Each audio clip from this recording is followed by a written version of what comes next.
Hello বন্ধুরা, good evening. চলুন ছাদের কিছু কাজ সেরে নেওয়া যাক। যেহেতু গরমটা পড়ে গেছে আর শীতটা একেবারেই চলে গেছে, অনেক জায়গার মাটিগুলোকে সব আস্তে আস্তে রিপোর্ট করতে হবে, নতুনভাবে সবজি বসাতে হবে, এই মাটিগুলোকে কাজে লাগাতে হবে, মাটিগুলোকে চেক করতে হবে আর ছাদটাকে ভালোভাবে গোছাতে হবে। তার মধ্যেই দেখুন একটা সুন্দর জিনিস হয়েছে।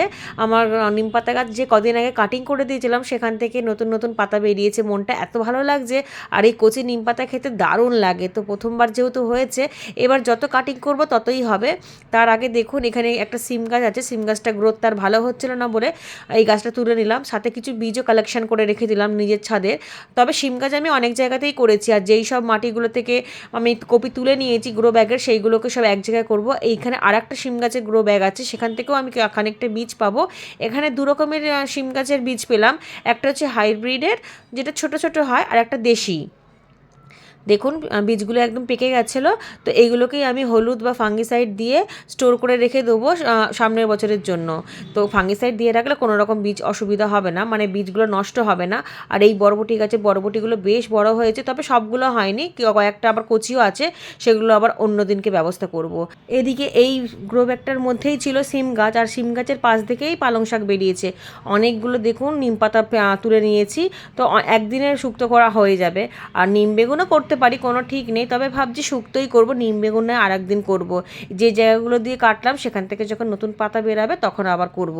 আর এদিকে গ্রো ব্যাগের মাটিগুলোকে সব কিছু আমি উল্টে পাল্টে দেখে নিচ্ছি, কারণ এই মাটিতেই তো আবারও আমি সবজি চাষ করি বা ফুল গাছ লাগাই বা যেই ফল গাছই বা দিই।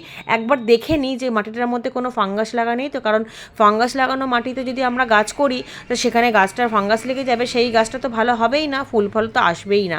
সেই জন্য আমি একবার চেক করে নিলাম, আবার গ্রো ব্যাগের ভরে নিচ্ছি। তবে গ্রো ব্যাগের নিচে অনেকটাই শুকনো পাতা, কাঁচা পাতা, ওই বাঁধাকপির যে অংশগুলোকে আমরা ফেলে ফেলে দিয়েছিলাম, মানে শুধু পাতাগুলো, পাপড়িগুলো, কপি গাছের পাতাগুলো সব সেগুলো নিচে দিয়ে দিলাম, নিচে ডিকম্পোস্ট হয়ে যাবে।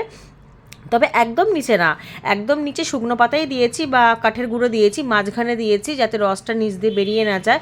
আর ছাদটাকে দেখুন খুব সুন্দর করে গোছানোর চেষ্টা করছি, অল্প জায়গা তো, যাতে এবার শীতের যে বাকি গাছগুলো আছে সেগুলো একটু ছায়া ছায়া জায়গায় রেখেছি, কারণ অত্যাধিক রোদ আর এত রোদে কিন্তু শীতের গাছ বাড়তে চায় না, যে কটা দিন থাকবে সেটাই ভালো।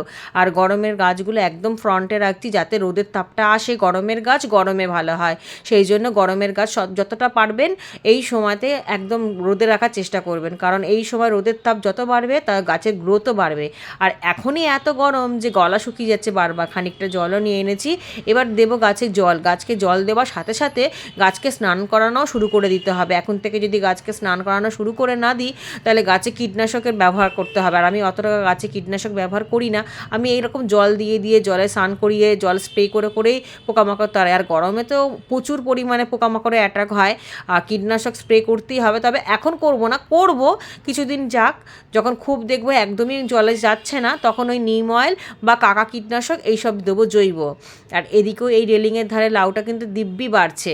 লাউ কিন্তু এবারে আমার প্রচুর হচ্ছে, সেই যে বর্ষা থেকে শুরু হয়েছে, সারা বর্ষাতেও পেয়েছি, শীতকাল জুড়েও পেয়েছি, আর এখন দেখুন গরমের শুরুতেও কিন্তু আমার এখনও স্ত্রী ফুল আসছে, এবং লাউও হচ্ছে, 2-3 জায়গাতে লাউ তোলার মতনও হয়ে গেছে। আর এদিকের ব্রকলিগুলো দিব্যি বাড়ছে, আর টমেটো তো প্রচুর পাকছে। আবার যেহেতু অনেকটাই গরম পড়ে গেছে, তাই জন্য টমেটো গাছে তো অনেক জল দিতে হচ্ছে, আমাকে 3বার জল দিতে হচ্ছে। একবার ভোরবেলা দিয়ে যাচ্ছি, একবার দুপুরবেলা আসছে, আবার এই যে এখন বিকালের টাইমটা এখনও দিচ্ছি, কারণ জলের ঘাটতি হলেই কিন্তু টমেটোগুলো সমস্ত কিছু মানে গাছ থেকে পড়ে যাবে, আর ধরে রাখতে পারবে না। আর এদিকে গ্রো ব্যাগেরগুলোর মধ্যে যত কপি ছিল, ওলকপি ছিল, সমস্তর মধ্যে আমি শাকের দানা ছড়িয়ে দিয়েছি। এই বেগুনটাও তুলে নিতে হবে, আর বেগুন গাছে তো প্রচুর খাবার লাগে, তাই জন্য আমি পুটলি করে খাবার দিয়েছি এবং তরল সারও দিচ্ছি। দেখুন এদিকে ছাদটা পরিষ্কার করে নিয়েছি। এপাশ ওপাশ করাতে ভীষণ খাটাখাটনি, তবে একদিনে তো সম্ভব না, আমি 2 দিন ধরে করলাম, কারণ এদিকের জিনিস ওদিকে, যদিও বা আমি খুব হালকাভাবেই বেড তৈরি করি, কারণ ভারী জিনিস আমি তুলতে পারবো না, কারণ আমি তো একাই ছাদ বাগান করি, আমার সাথে সাহায্য করার মতো কেউ নেই। মাঝে সাঝে আমার ছোট ছেলেটা আসে, একটু ভিডিও করে দেয়, তাছাড়া আমি একাই করি সমস্ত কিছু, কাউকে বিরক্ত করি না, কাউকে বিরক্ত করা আমি পছন্দ করি না। আর কখন কাকে ডাকবো, কে কখন কার সময় আসবে তখন সে করে দেবে, তা বললে তো আর জিনিস হয় না। যেটা নিত্যদিনের কাজ সেটাকে একা একা করে নিতে জানতে হয়, যেরকম পারি, হয়তো একদিনে না করলে 2 দিনে, বা 2 দিনে না হলে 3 দিনে, কিন্তু একা করা অভ্যাসটা সব থেকে ভালো।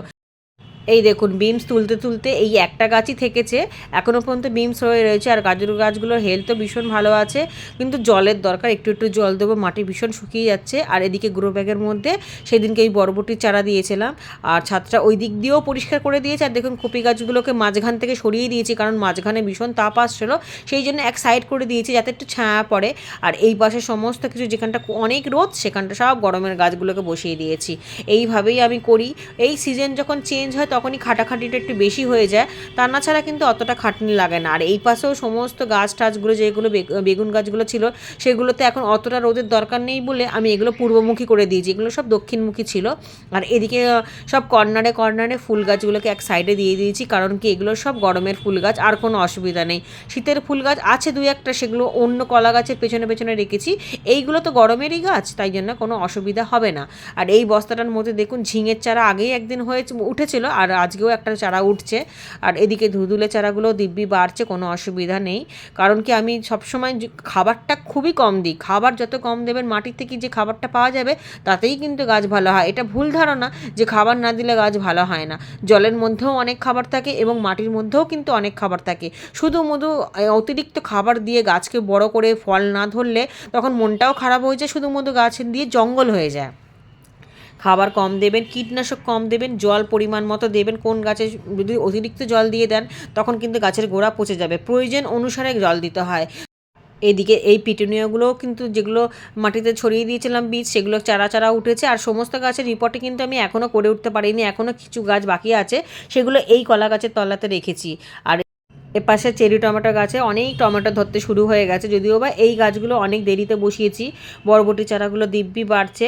আর এদিকে বেগুন গাছগুলো যেহেতু অনেক পরে বসিয়েছিলাম, এগুলো কিন্তু সব বীজের চারা, যেহেতু তখন জায়গা খালি পাইনি বলে ছোট ছোট জায়গা ছিল। আর বড় জায়গা দিতে গেলেও তো বড় জায়গা তখন গরমের গাছ ছিল বলে এই খালি হয়নি। যখন গরমের গাছ একেবারে খালি হয়ে গেছিলো তখন অনেক লাস্টে এই বেগুন গাছগুলোকে দিয়েছিলাম। এখন সেগুলোতে ফল আসছে, এই প্রথমবার ফল, কিন্তু প্রতিটা ডালে ডালে দুটো তিনটে করে ফল এসেছে। আর পর্যাপ্ত পরিমাণে খাবার দিচ্ছি যাতে কোনো রকমভাবে খাবারের অভাবে বেগুনগুলো যাতে ঝরে না যায়, সেই জন্য। আর বেগুন গাছে তো প্রচুর খাবার এমনিতেও লাগে, আমি তরল সারও দিচ্ছি, আবার সপ্তাহে সপ্তাহে কিন্তু জৈব যে মিশ্র সারটা আমি বানিয়ে রাখি সেটাও দিচ্ছি। কারণ কি খাবারের জড়িতেই তো ফলটা হবে। আর এদিকে টমেটোগুলো দেখুন, চেরি টমেটোগুলো বেশ থোকায় থোকায় হয়েছে ভেতরে ভেতরে, তবে সব গাছে আসেনি। আর ঝিঙে গাছটাও ভালো বাড়ছে। এই ঝিঙে গাছটা গরমের শেষের দিকে হয়েছিল, শীতে একদমই বাড়েনি, গরম যেই পড়েছে অমনি সুন্দরভাবে বাড়তে শুরু করেছে। এদিকে বরবটি গাছগুলো ছোটো ছোটো বাচ্চা বাচ্চা চারা ছিল তখন থেকেই পাতা কুঁকড়ানো রোগ ছিল, কিন্তু টানা রোদে যখন রেখেছি তখন ওই পাতা কুঁকড়ানো রোগটা কিন্তু একেবারেই চলে গেছে। এদিকে লাউ গাছের এই পাশের যে লাউ গাছটা রয়েছে কেটলি ট্যাঙ্কির কাছে, সেটাও কিন্তু খুব সুন্দরভাবে বাড়ছে। আমার ছাদ বাগানে এখন দুটো লাউ পাড়ার মতো হয়ে গেছে। তবে আরও যে ফুল আসছে দেখুন, এই দেখো স্ত্রী ফুল এসেছে, এগুলো বিকালবেলা পলিনেশন করিয়ে নেবো। স্ত্রী ফুল আজকে দুটো ফুটবে, এই দিকের একটা কেটলির কাছে যেখানটা লাউ গাছটা রয়েছে সেটা ফুটবে, আর আর এদিকে কলা গাছের কাছে দুটো স্ত্রী ফুল আছে, তবে একটা আজকে ফুটবে আর একটা অন্য দুদিন পর হয়তো ফুটবে। তো এইগুলো পলিনেশন করিয়ে দেবো, পলিনেশন করালেই লাউটা ধরে যাবে, আর কোনো ভয় নেই। আর ফল ছিদ্রকারী পোকার উপদ্রবটা একটু কমেছে, কারণ কি আমি ফেরোমন ট্র্যাপ দিয়ে দিয়েছিলাম, ট্র্যাপটা না দিলে হচ্ছিল না, বড্ড মাছি পোকা আমার দুটো লাউ নষ্ট করে দিয়েছে। আর গোপালের ভোগ রান্না করেছি, নতুন নিমপাতা দিয়ে বাগানের সবজি দিয়ে শুক্তো করেছি, আর বাগানেরই বেগুন ভাজা করেছি। আর আজকে তেমন কিছু রান্না করতে পারিনি, তাই ফল দিয়ে দিয়েছি ঠাকুরকে।